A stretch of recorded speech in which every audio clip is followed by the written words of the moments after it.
कल HPSC English literature का exam है। All the best to everyone जो भी पेपर देने वाले हैं। अब लास्ट मिनट प्रिपरेशन टिप में मैं यही बोलूँगी कि कुछ भी नया मत पढ़ो, क्योंकि अगर आप नया पढ़ोगे तो फिर याद रहना मुश्किल है और कन्फ्यूजन क्रिएट होगी।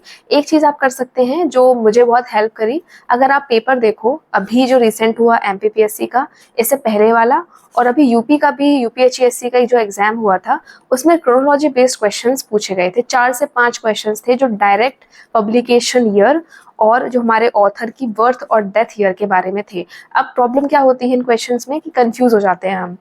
तो ये जो क्वेश्चन है बहुत इजी क्वेश्चन होते हैं, जब गलत हो जाते हैं तो बाद में रिग्रेट होता है, और गलती से अगर 2-3 नंबर से हमारा कट ऑफ रह गया तो वो रिग्रेट और बढ़ जाता है। तो इससे बचने के लिए आप एक चीज़ कर सकते हैं, जैसे जो मैंने भी की थी, कि इस तरह से आप सिलेबस की आप सबने फोटोकॉपी ली होगी।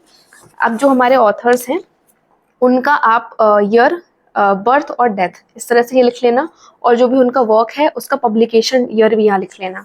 अब जब आप आज ट्रैवल कर रहे होंगे बहुत से लोग और आपके पास एक दिन का टाइम है, तो बस इनको एक बार रिवाइज कर लेना कि कौन सा वर्क कब पब्लिश हुआ था, क्रोनोलॉजी क्या है और ऑथर्स की क्रोनोलॉजी क्या है।